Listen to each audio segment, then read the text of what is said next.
Assalamualaikum warahmatullahi wabarakatuh. Perkenalkan, nama saya Nur Cahaya dengan NIM D1A2202137, kelas farmasi 6A. Di sini saya akan membuat video untuk memenuhi syarat tugas UAS mata kuliah Teknologi Bahan Alam. Oke, selanjutnya lanjut untuk ke materi. Nah, yang pertama itu ada pendahuluan obat tradisional bahan alam. Dalam agama Islam adalah agama yang membawa rahmat bagi seluruh alam. Dalam Al-Quran juga, Allah telah menyebutkan berbagai tanaman obat yang berkhasiat, seperti kurma, anggur, delima, zaitun, sebagai karunia yang dapat dimanfaatkan sebagai manusia untuk menjaga kesehatan dan menyembuhkan penyakit. Rasulullah SAW bersabda, setiap penyakit ada obatnya.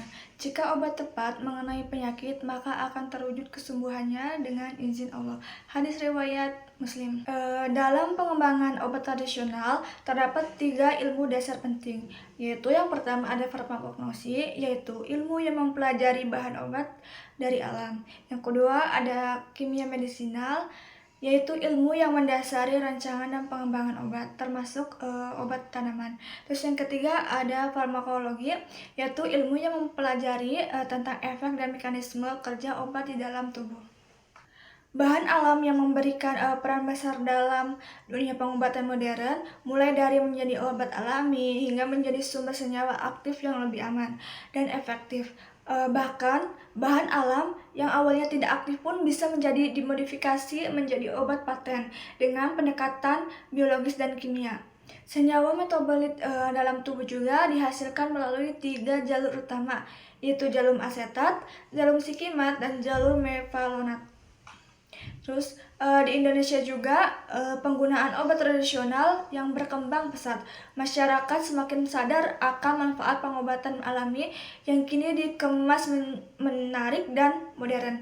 Nah, pemerintah pun juga menetapkan regulasi untuk menjamin mutu dan keamanan obat tradisional. Menurut Undang-Undang Kesehatan No. 23 Tahun 1992, peraturan lainnya, obat tradisional didefinisikan menjadi berbagai ramuan bahan alam yang digunakan secara turun-temurun. Nah, berdasarkan BPOM, obat bahan alam yang dibagi menjadi 3 golongan, yaitu ada obat, ada jamu, OHT, dan fitofarmaka.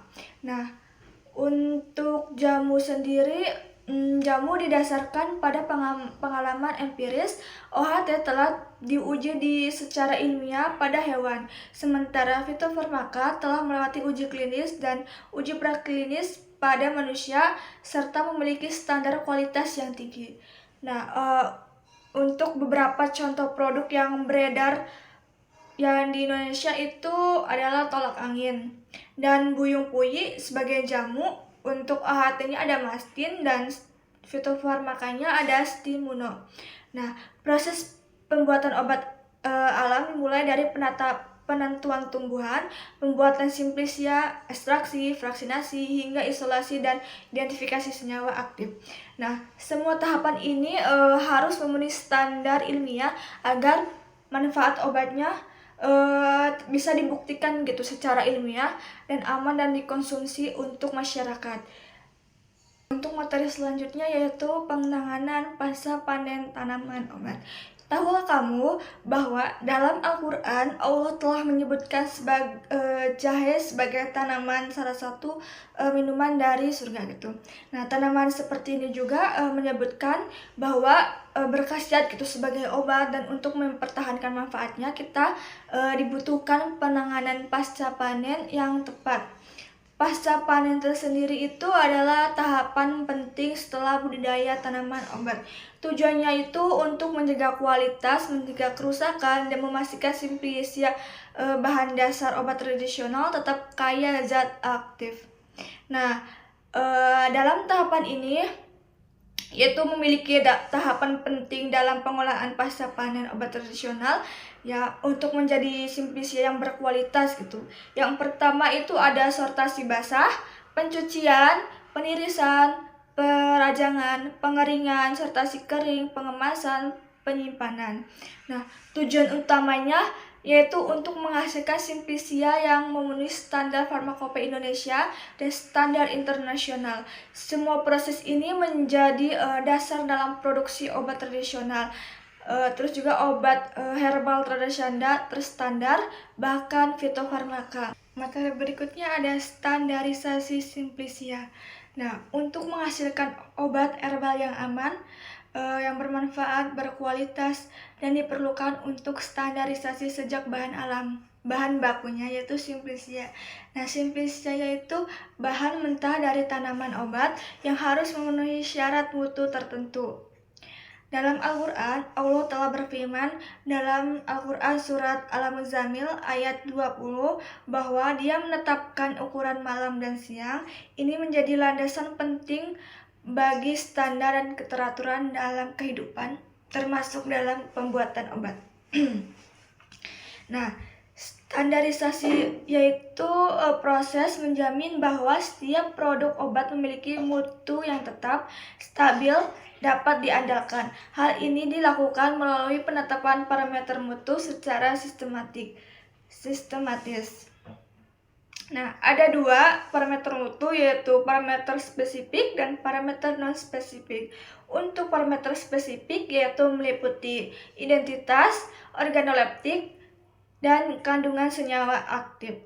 Nah, untuk parameter ini berkaitan langsung dengan efek farmakologis dari obat gitu. Nah, untuk parameter non-spesifik itu meliputi ada susut pengeringan, kadar air, kadar abu, sisa pelaru dan pestisida, logam berat, pencemaran mikroba, dan jamur.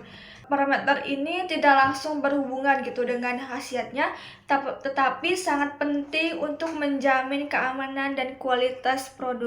Nah, seluruh parameter ini juga ditentukan berdasarkan metode ilmiah seperti gravimetri, kromatografi, spektroskopi, hingga uji mikrobiologi. Nah, dengan standarisasi yang baik, simplisia dapat diolah menjadi produk herbal yang efektif, aman, dan diterima secara ilmiah. Oleh karena itu, kualitas obat dimulai dari mutu bahan bakunya. Yaitu materi tentang ketentuan umum standarisasi. Dalam dunia kesehatan dan obat-obatan, standar adalah hal yang tidak bisa ditawar. Standarisasi memastikan bahwa setiap produk aman, bermutu, dan konsisten. Nah, menurut Sistem Standarisasi Nasional tahun 1998, standarisasi adalah proses merumuskan, menerapkan, dan merevisi standar. Semua ini dilakukan secara kolaboratif dan berdasarkan kesepakatan semua pihak terkait. Standar pengukuran terbagi menjadi 3, itu ada primer, sekunder, dan acuan. Nah, semua ini digunakan untuk menjamin hasil yang sah dan terpercaya. Oke, mutu sebuah produk berarti kemampuannya memenuhi standar kebutuhan, bukan sekedar keunggulan. Mutu menyangkut aspek fungsional, keamanan, kehandalan, bukan berarti bahkan ekonomi dan lingkungan. Nah, di Indonesia juga Badan Standarisasi Nasional bertugas untuk mengembangkan sistem standarisasi, sedangkan BPOM menjadi instansi teknis yang mengatur standarisasi produk terapeutik, kosmetik, dan suplemen. Dengan sistem standarisasi nasional yang kuat, kita bisa memastikan bahwa setiap produk yang beredar di masyarakat telah teruji, terukur, dan dapat dipertanggungjawabkan. Oleh karena itu, standar bukan hanya sebagai aturan gitu, tapi sebagai jaminan untuk kualitas hidup yang lebih baik. Nah, tujuan utamanya yaitu menjamin mutu barang dan jasa, melindungi keselamatan konsumen, serta memperkuat daya saing di pasar bebas. Sebuah produk bisa dikatakan layak jika telah melalui proses akreditasi dan mendapatkan sertifikasi yang dikeluarkan oleh lembaga resmi seperti KAN. Nah, Dalam pengukuran dikenal juga sebagai metrologi, yaitu ilmu tentang pengukuran yang menjamin keakuratan dalam pengujian produk. Selanjutnya yaitu ekstraksi. Nah, ekstraksi adalah proses penting dalam dunia obat tradisional dan farmasi. Tujuannya yaitu untuk memisahkan zat aktif dari bahan alami seperti simplicia. Nah, proses ini bekerja berdasarkan prinsip like dissolve like gitu. Nah, zat polar akan larut dalam pelarut polar, sedangkan zat nonpolar larut dalam pelarut nonpolar. Nah, ekstraksi ini tidak hanya memisahkan zat aktif, tetapi juga mempermudah penyimpanan, standarisasi dosis, dan formulasi obat yang aman dan efektif. Metode ekstraksi berdasarkan suhu, yaitu ada cara dingin dan cara panas. Pada cara dingin, tidak ada pemanasan, cocok untuk senyawa yang sensitif terhadap panas. Dua metode utamanya yaitu ada maserasi dan perkolasi. Nah, untuk cara panasnya, metode panas ini mempercepat proses penarikan zat aktif dengan bantuan suhu, yaitu diantaranya ada reflux, soklet, digesti, dekoktasi, dan infusa. Berbagai alat digunakan dalam proses ini seperti macerator, perkolator, alat reflux, hingga bejana dekokta. Nah, selanjutnya ada sediaan obat bahan alam yang terdiri dari solid, semi-solid, liquid, dan kosmetik. Nah, untuk yang pertama ada sediaan solid. Sediaan solid adalah bentuk farmasi seperti tablet, kapsul, serbuk, dan granul yang mengandung zat aktif dari tanaman, hewan, atau mikroorganisme. Nah, untuk contohnya yaitu kapsul kunyit untuk pencernaan, tablet sambiloto untuk imun, terus serbuk jahe instan untuk menghangatkan tubuh. Nah, yang kedua itu ada sediaan semi-solid. Sediaan semi-solid adalah bentuk formulasi obat yang berada di antara padat dan cair dan digunakan secara topikal, baik pada kulit maupun membran mukosa. Contohnya itu ada salep, krim, pasta, dan gel. Nah, yang ketiga ada sediaan liquid. Nah, sediaan liquid adalah bentuk sediaan cair yang mengandung bahan aktif dari sumber alam, seperti tumbuhan, hewan, dan mineral yang digunakan untuk tujuan pengobatan, pencegahan penyakit, atau meningkatkan kesehatan. Nah, untuk contohnya yaitu ada larutan, suspensi, dan emulsi. Nah, untuk larutan sendiri itu contohnya ada NK Sari Herbal, untuk suspensi ada Promag Zero, dan untuk emulsi ada Laxadin. Nah, yang keempat, sediaan kosmetik, yaitu sediaan yang produk perawatan untuk tubuh atau kecantikan yang mengandung bahan aktif yang berasal dari sumber alam, seperti tumbuhan, hewan, mineral, atau hasil fermentasi mikroba yang diolah secara minimal. Untuk contohnya ada masker bubuk, sabun cair, dan scrub, dan lain-lainnya. Oke, berikut adalah pembuatan formulasi sirup herbal. Nah, yang pertama siapkan alat dan bahan. Untuk alatnya yaitu ada mortir dan stamper, terus ada glass beaker, dan juga water bath. Terus untuk bahannya yaitu ada ekstrak bunga rosella, asam sitrat anhidrat, metil dan propilparaben, terus ada gliserin, terus juga ada propylglycol, sukrosa, peppermint oil, dan aquades.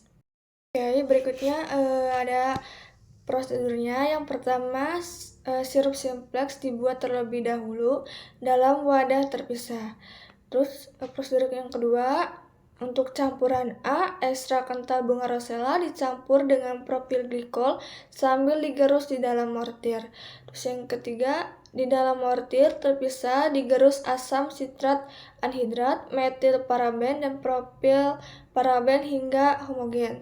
Terus yang keempat, ini untuk campuran B, ditambahkan gliserin dan peppermint oil, kemudian digerus kembali hingga homogen.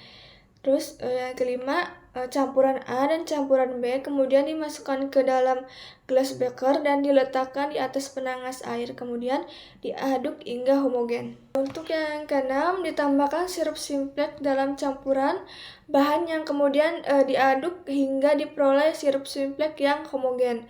Terus yang ketujuh, campuran dimasukkan ke dalam botol kaca yang berukuran 100 ml yang sebelumnya telah ditara, kemudian ditambah dengan aquades hingga tanda batas, dikocok hingga homogen.